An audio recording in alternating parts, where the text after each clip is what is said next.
अगर 90 बार किसी के नेतृत्व में चुनाव हारने का रिकॉर्ड है तो श्रीमान राहुल गांधी जी के नेतृत्व में हारे हैं। और पार्टी के अंदर भी राहुल गांधी जी के नेतृत्व पर सवाल खड़े होते हैं।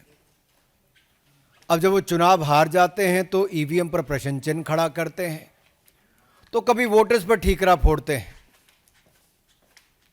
और यही नहीं, आप अनेकों उदाहरण देखिए। जब कांग्रेस ने कहा EVM is rigged for BJP, EVM machine की हेराफेरी कांग्रेस कहती रही। फिर उन्होंने कहा ईवीएम बैन करो, बैलेट पेपर को वापस लाओ। फिर अगला चुनाव हारे कहा ईवीएम्स को रिमोटली हैक्ड किया जा सकता है। फिर कह दिया वीवीपैट 100% चेक सुनिश्चित करो।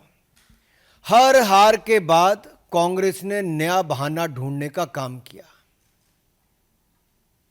आत्मचिंतन, आत्मनिरीक्षण कांग्रेस ने नहीं किया, लेकिन आरोप ईवीएम इलेक्शन कमीशन से लेके संवैधानिक संस्थाओं पे बार बार लगाते रहे। और अब बिहार चुनाव हारता देखकर कांग्रेस पहले ही विपक्षी दलों के साथ मिलकर झूठे आरोप लगाने में लगी है। कल कुछ कांग्रेस के लोग कह रहे थे राहुल गांधी जी और विपक्ष के नेताओं ने बवंडर खड़ा किया। अरे भाई, बवंडर नहीं, बलंडर है। और मैं बताने वाला हूं कैसे। जितने आरोप आज तक लगाए, मैं राहुल जी को यही कहूंगा, धूल चेहरे पर थी पर आप आईना साफ करते रहे। और एक एक करके इनको बताना जरूरी इसलिए भी है कि 1952 से अगर हम शुरुआत करें तो चोर चोर मुसेरे भाई मिलकर वोट की चोरी की दुकान चलाई। यानी कि कांग्रेस सीपीआई ने मिलकर संविधान निर्माता, एक संत जैसे नेता डॉक्टर भीमराव अंबेडकर जी को चुनाव हरवाया। और चुनावी भ्रष्टाचार की नींव कांग्रेस ने पहले चुनाव से 1952 में ही रख दी थी। डॉक्टर बाबा साहब अंबेडकर को हराने का काम किया कांग्रेस सीपीआई ने मिलकर किया। और आप रिकॉर्ड चेक करिए, 74,333 वोट खारिज किए गए, जबकि डॉक्टर भीमराव अंबेडकर जी मात्र 14,561 वोट से हारे थे। कांग्रेस ने तो संविधान निर्माता एक दलित नेता को पहले चुनाव में निपटाने का काम कर दिया। और 21 अप्रैल 1952 को डॉक्टर अंबेडकर ने 18 पेज की याचिका दायर की। आप कल्पना कीजिए, जिन्होंने संविधान बनाया था, एक कांग्रेस और एक परिवार ने उसी संविधान निर्माता को चुनावों में धांधली करके हरा दिया। ये चुनावी भ्रष्टाचार का पहला उदाहरण। आगे बहुत सारे उदाहरण हैं। मैं चाहूंगा कि एक स्लाइड शो करके आपको, अगर इससे प्रेजेंटेशन देके अगर आप अनुमति देंगे तो मैं आपको बताना चाहूंगा।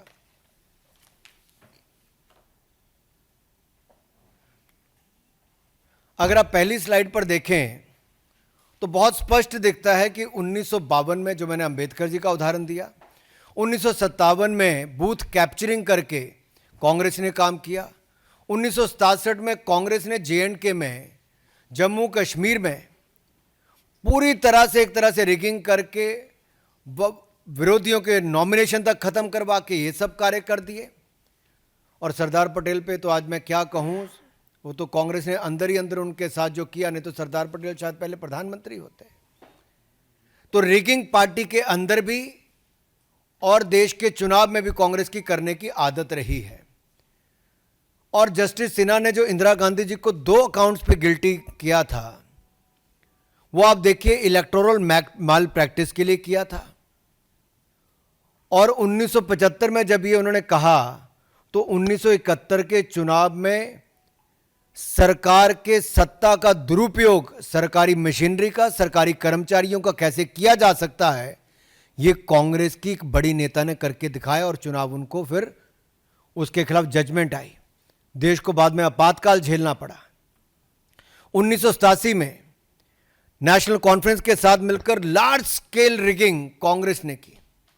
और राइट साइड पे देखिए कीर्ति जाजी ने कहा कि पोलिंग बूथ लूटने का काम उनके और उनके पिताजी के लिए और कांग्रेस के नेताओं के लिए उस समय की कांग्रेस ने किया था। ये एक नहीं, ऐसे अनेक उदाहरण हैं। और इस परिवार और पार्टी का शुरू से शुरुआत ये रहा है कि चुनाव हारते हो तो वोटर पे ठीकरा फोड़ दो, या इलेक्शन कमीशन पे ठीकरा फोड़ दो, या इलेक्शन कमीशन के नियमों पर, कार्यप्रणाली पर प्रश्न चिन्ह खड़ा कर दो। इंदिरा गांधी जी ने तो यहां तक कह दिया कि मतदाता मूर्खों का टोला है। Indira Gandhi said voters a bunch of fools. और इस 77 का चुनाव हारने के बाद कहा। 1999 में जब राजीव गांधी जी हारे तो उन्होंने बैलेट पेपर पर ठीकरा फोड़ दिया। वो उस समय कहते थे इलेक्ट्रॉनिक मशीन लाओ, आज उनके सुपुत्र राहुल गांधी जी कहते हैं कि भाई ईवीएम बंद करो, वापस बैलेट पेपर पे जाओ। और ये एक के बाद महाराष्ट्र, हरियाणा, दिल्ली, अनेकों राज्यों और देश में 3 बार लगातार चुनाव हारने के बाद, 90 चुनाव हारने के बाद राहुल गांधी जी आरोप प्रत्यारोप पर लगातार जारी हैं। अब इनका मॉडस ऑपरेंडी क्या है राहुल जी का? चुनाव हारो, झूठे आरोप लगाओ, कभी इलेक्शन कमीशन में कंप्लेंट दर्ज मत कराओ, कभी सबूत मत दो, और लोकतंत्र को फर्जीवाड़ा करके एक तरह से जनता को भ्रमित करने का काम करो, लोकतंत्र को नीचा दिखाने का काम करो। मेरा राहुल गांधी से सीधा सवाल है, किस बात का डर है राहुल जी? शपथ पत्र नहीं देते, सबूत नहीं देते, झूठे आरोप लगाकर भाग जाते हो, और यही आपका तरीका हो गया है। भ्रम फैलाया चुनाव के समय संविधान का लेकर, आज संवैधानिक संस्थाओं पे प्रश्न चिन्ह खड़ा करते हो। और ये देखिए शूट एंड स्कूट का इनका पुराना है। इलेक्शन कमीशन ने राहुल गांधी जी को बुलाया, वोटर रोल इशू पे नहीं गए। उनको कहा एविडेंस दे दो, बार बार कहा, नहीं दिया राहुल गांधी जी ने और कांग्रेस पार्टी ने। और यहां तक कि representation of people's act, RP act में अगर देखें सेक्शन 80 में, तो नो इलेक्शन पिटिशन फाइल की इनके किसी भी नेता ने, किसी चुनाव लड़ने वाले ने। और अगर आप दाहिनी ओर देखेंगे तो इंडियन नेशनल कांग्रेस और आरजेडी को, ये पूरा चार्ट देखिए आप ध्यान से। इलेक्शन कमीशन आज 13वां दिन हो गया लगातार बिहार में, वहां तो इनकी कोई इस तरह की बातचीत नहीं है, खुले मन से इलेक्शन कमीशन बात सुन रहा है, बिहार के लोगों को कोई दिक्कत नहीं है। लेकिन जब इनके पास बिहार में मुद्दा कोई नहीं बचा, चुनाव में जाने से पहले हार स्वीकार कर ली, तो अब झूठे आरोप लगाते हैं। अब राहुल गांधी जी का झूठ न्यू वोटर एडिशन पर देखिए साफ दिखता है। महाराष्ट्र का मैं आपको उदाहरण देना चाहता हूं। उन्होंने आरोप लगाया था कि वोटर एडिशन बहुत होगी। मैं आपको आंकड़े दे रहा हूं। 2004 में 4.7% वोट की वृद्धि हुई, यूपीए की सरकार थी। 2009 में वृद्धि हुई 4.1% की, फिर यूपीए की सरकार बनी। अब उस समय महाराष्ट्र में किसकी सरकार थी? इन्हीं की थी भाई। लेकिन जब 2019 और 24 की बात आई तो 1.3% और 4.4%, और 2014 में मात्र 3.4%। ये कम है 2004 और 2009 से। तो मैं राहुल गांधी जी से पूछना चाहता हूं और विपक्ष से पूछना चाहता हूं, क्या आपने उस समय वोट चोरी की थी, वोट फर्जीवाड़ा किया था, चुनाव आपने वैसे जीता था? आप देश के मतदाता को नीचा दिखाने का कांग्रेस पार्टी काम कर रही है। अपमान कर रहे हो आप देश के मतदाताओं का। और अगर आपको इस स्लाइड से अगला देखिए, उन्होंने दूसरा आरोप लगाया था कि 5 बजे के बाद कहते बहुत वोट बढ़ गए, जो 5 बजे से पहले कम पड़े थे। यह स्लाइड आपके सामने है। 5 बजे से पहले 58 लाख वोट 1 घंटे में पड़े, प्रति घंटा 58 लाख वोट पड़े, और 5 बजे के बाद 32.5 लाख वोट प्रति घंटा पड़े। तो स्पष्ट है कि राहुल गांधी जी के आंकड़े भी झूठे हैं और वो भी झूठे हैं। झूठ बोलो और भाग जाओ, आरोप लगाओ भाग जाओ, सबूत मत दो, केवल आरोप लगाओ, भ्रम फैलाओ। और कांग्रेस पार्टी ने जो फॉर्म 17C है उनके सभी एजेंट ने साइन किया, कोई डिस्प्यूट नहीं हुआ। अगर उनके पोलिंग एजेंट कोई आरोप नहीं लगाते तो आप क्यों कैसे कह सकते हो? कोई इलेक्शन पिटीशन आज तक फाइल नहीं की कांग्रेस के किसी नेता ने, तो आज इस तरह के झूठे आरोप क्यों लगते हैं? और कांग्रेस में आंतरिक लोकतंत्र खत्म हो चुका है। के.एन. राजन्ना ने, कांग्रेस के वरिष्ठ नेता, जब अपनी पार्टी पर सवाल खड़ा किया कि भाई हमारी सरकार थी 2024 में कर्नाटक में कांग्रेस की, जब ये वोटर लिस्ट बनी तब आप आंखें मूंद करके बैठे थे, हाथ पे हाथ धर के बैठे थे, तब क्यों नहीं बोले? तब तो मुंह में दही जम गया था, होंठ सिल गए थे। जब उन्होंने बात कही तो उनको नोटिस नहीं दिया। फिर एक बार दलित नेता के ऊपर गाज गिरी। कांग्रेस ने उनको नोटिस तो छोड़ी, उनको बर्खास्त करने का सीधा आदेश राहुल गांधी जी ने दिया। कांग्रेस में आंतरिक लोकतंत्र खत्म हो चुका है। और देखिए इसमें भी आंकड़े, आप दाहिनी तरफ देखिए, धुले सीट पे मैं बता रहा हूं आपको स्पष्ट दिख रहा है कि कैसे माइनॉरिटी डोमिनेटेड मालेगांव में, मालेगांव सेंट्रल में 1,94,000 वोट जो एक विधानसभा में पड़े उसने एक तरफा कर दिया, जबकि बाकी 4 विधानसभाओं में 1,90,000 की हमारी लीड थी। तो ऐसा तो कई है। और ये सब तब हो रहा है जब राहुल गांधी जी को और विपक्षी दलों को अपने घुसपैठिए वोट बैंक पर नजर है, उनको बचाना चाहते हैं। ये तुष्टीकरण की राजनीति, ये बार बार कांग्रेस की और विपक्षी दलों की तुष्टीकरण की राजनीति आती है। ये एक वर्ग को देखकर अपना वोट बैंक साधते हैं और उसके लिए किसी भी हद तक भय भ्रम फैलाने का काम करते हैं, झूठे आरोप लगाने का काम करते हैं और एक घुसपैठ करने वाले को संरक्षण देने का लगातार काम पीढ़ी दर पीढ़ी और दशक दर दशक ये कांग्रेस ने करने का काम किया है। और जब SIR लाए कि ये जो फर्जी वोट अगर बनते हैं तो उसकी सफाई हो, सच्चे भारतीयों को, पक्के नागरिकों को वोट का अधिकार उनका ना छिने, लेकिन जो घुसपैठिए हैं, जो फर्जी वोट बना है, उनके वोट को खत्म किया जाए, तो उसका विरोध कांग्रेस पार्टी करती है। आखिरकार हिंदुस्तान के लोगों के वोट को नीचा क्यों दिखाना चाहती है कांग्रेस और विपक्षी दल? ये घुसपैठियों के वोट बैंक पर राजनीति क्यों करना चाहते हैं विपक्षी दल? क्या हिंदुस्तान के मतदाताओं ने बार बार कांग्रेस को नकारा तो अब केवल अपने घुसपैठिए वोट बैंक तक ही सीमित होना चाहती है कांग्रेस? और ये टाइम्स ऑफ इंडिया की, इकोनॉमिक टाइम्स की हेडलाइंस मैंने आपको दिखाई है।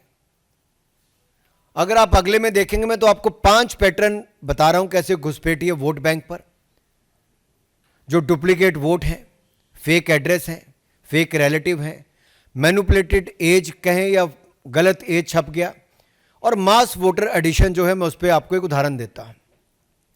डुप्लीकेट वोट का देखिए आप, रायबरेली नाम तो सुना होगा आपने, राहुल जी ने भी सुना होगा।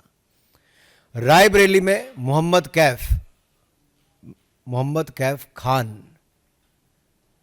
बूथ नंबर 83, 151, 218, सब जगह इनका नाम है, नाम सेम है, बस बाप का नाम भी सेम है, लेकिन वोट 3 पोलिंग बूथों पे बना हुआ है, 83, 151, 218 में।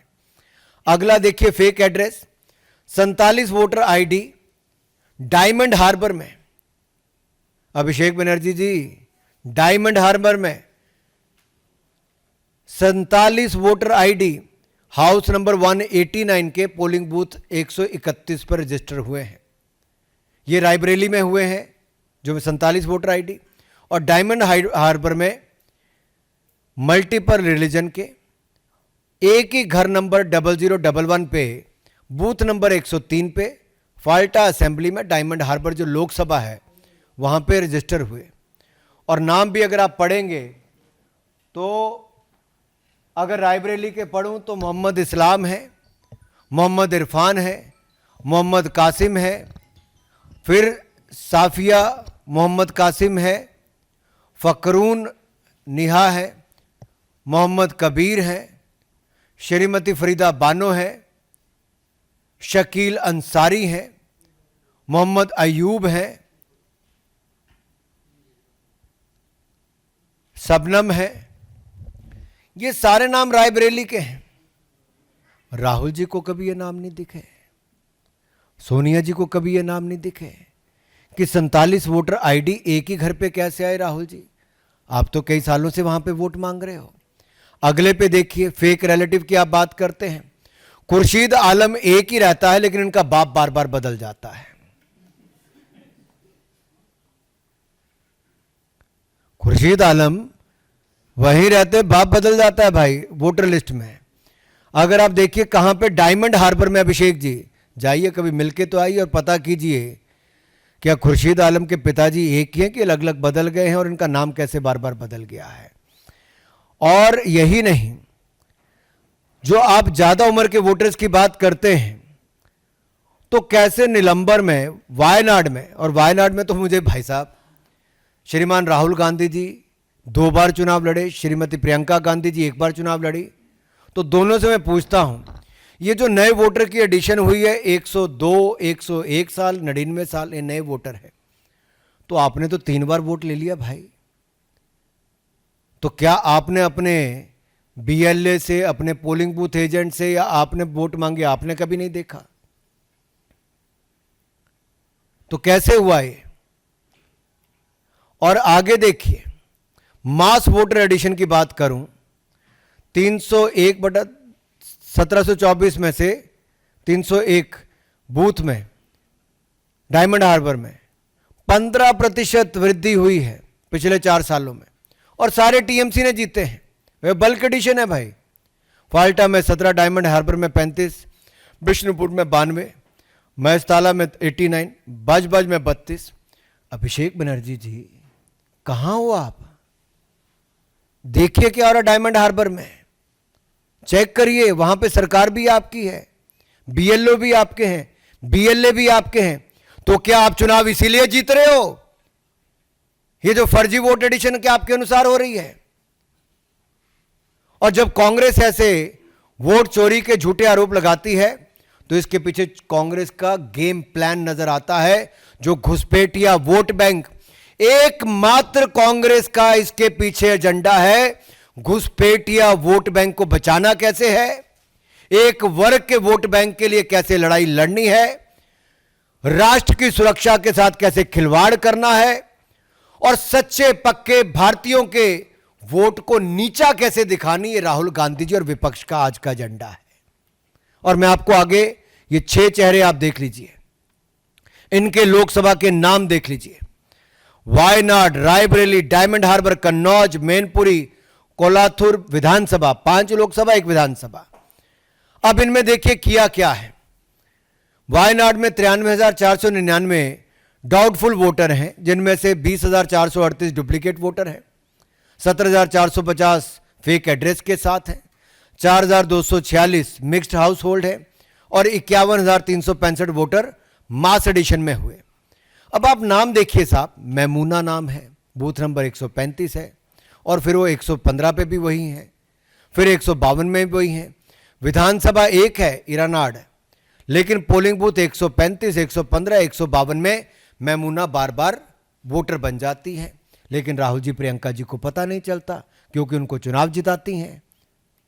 और यही नहीं, 17,450 फेक एड्रेस, इसके उदाहरण आपके सामने। 52 वोटर आईडी एक ही घर पे 52 नंबर पोलिंग बूथ पे वंडूर असेंबली में हुए। राहुल जी आप क्या कर रहे थे, प्रियंका जी आप क्या कर रही थी, आपके बीएलए क्या कर रहे थे? फिर 4,246 वोटर मिक्स हाउस होल्ड के साथ, ये वलिकमट्टुमल बूथ नंबर 24 में थिरुवंबडी असेंबली में हुए, और ये एक ही हाउस नंबर चंदौरी में पोलिंग बूथ नंबर 41 पे कलपट्टा असेंबली में हुए। मल्टीपल रिलीजन के लोग हैं भाई, कैसे हो गए?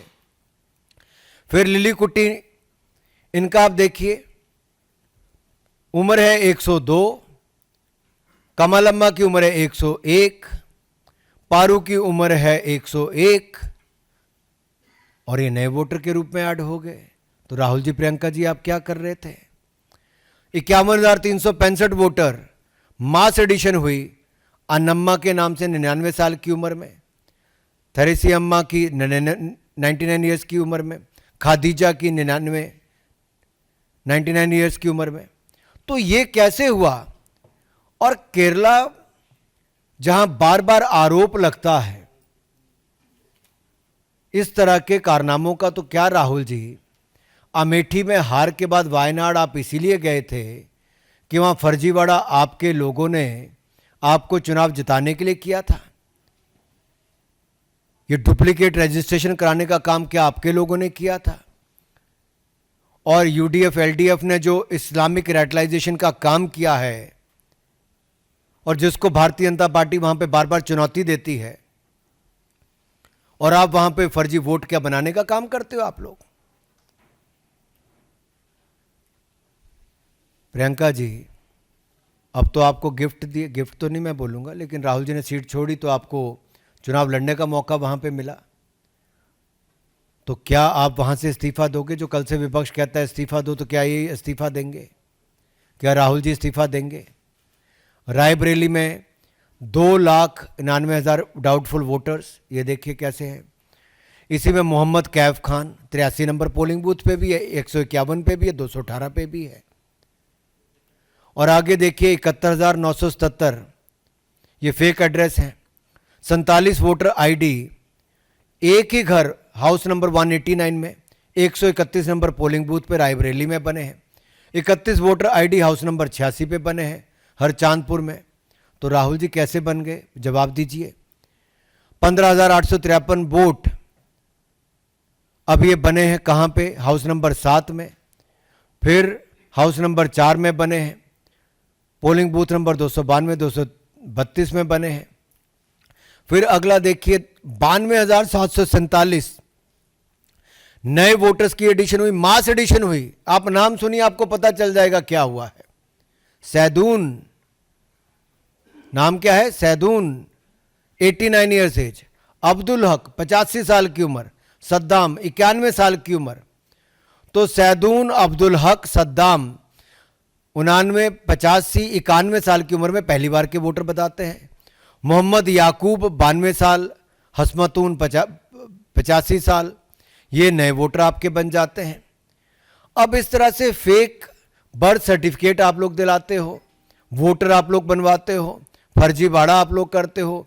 और जब इलेक्शन कमीशन इसकी सफाई की बात करता है कि ऐसी इंटेंसिव सफाई चलनी चाहिए, कार्रवाई होनी चाहिए, तो आप अपने घुसपैठी वोट बैंक को, एक स्पेशल वोट बैंक को बचाने के लिए आप रिफॉर्म्स को रोकने का काम करते हो। और ममता बनर्जी जी से मैं सवाल पूछना चाहता हूं भाई, आप 2005 में लोकसभा में, मुझे आज भी याद है, स्पीकर की चेयर के पास जाके फेंक दिए थे उन्होंने कागज जोर से, और कहा था बांग्लादेशी घुसपैठियों को वोट बैंक बन रहा है और ये लिस्ट में उनके नाम है, आप लोग रोकने का काम नहीं करते हैं। तो ममता बनर्जी जी, आज अगर सफाई होने का काम होता है तो फर्जी घुसपैठिए जो वोट बैंक है उसकी सफाई अभियान पे आप रोक क्यों लगवाना चाहते हो? क्या तब आप दिखावा करते थे और आज घुसपैठिए वोट बैंक को बचाने के लिए ममता बनर्जी जी घड़ियाली आंसू बहा रही हैं? क्या राहुल गांधी जी वोट चोरी के आरोप में अपनी इस्तीफा देंगे? डायमंड हार्बर पे आ जाते हैं साहब, छोटा मोटा वोट नहीं, 2,59,779 वोट, और ये सारे आंकड़े देखिए सामने। अब डुप्लीकेट वोट कौन है? जाकिर हुसैन मोला, साबिद अली मोला, मौला ही मौला है। कोई जाकिर है, कोई साबिद अली है, कोई शबाना खातून है, और शाबिदा खातून तो एक नहीं। अभिषेक जी की कृपा से, अभिषेक जी की कृपा से कहां कहां पहुंच गए सारे। पश्चिम बंगाल की बात आई तो पहुंच गए ठीक जगह। तो वापस आते हैं अभिषेक जी के जगह पे, और डायमंड हार्बर में देखिए काम कैसे है। जाकिर हुसैन मौला, सुबिद अली मौला, शबाना खातून, 3-3 जगह इनके वोट बन गए साहब। Polling station 152, polling station 50, polling station 86 और 28 वोटर आईडी एक ही घर पे हाउस नंबर 1 पे बने, 265 नंबर पोलिंग बूथ पे, डायमंड हार्बर असेंबली कॉन्स्टिट्यूंसी में। नाम आपके सामने है, सब पता चल रहा है कौन नाम है, क्या पृष्ठभूमि है। 111 वोट आईडी एक ही घर पे 66 नंबर पोलिंग बूथ पे हाउस नंबर 97 में बने। खुर्शीद आलम, नाम खुर्शीद आलम का वही रहता है, पिता का नाम, बाप का नाम बार बार बदलता है। अब्दुल मजीद, तोजदे लश्कर, ये बार बार देखिए अपना एजेंडा चला के इन्होंने कैसे ये फर्जी वोटवाड़ा किया है, घुसपैठी वोट बैंक। और घुसपैठ कितनी है वोट बैंक की आप देख सकते हैं।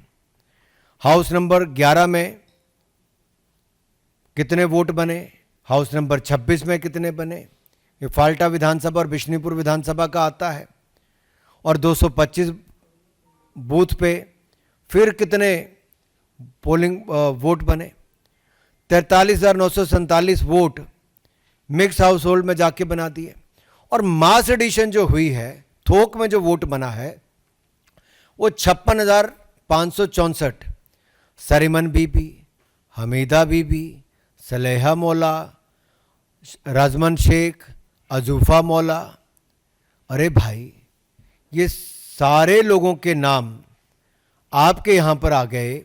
तो मैं आपसे सिर्फ इतना पूछना चाहता हूँ कि आप आखिरकार ऐसा क्यों कर रहे हो?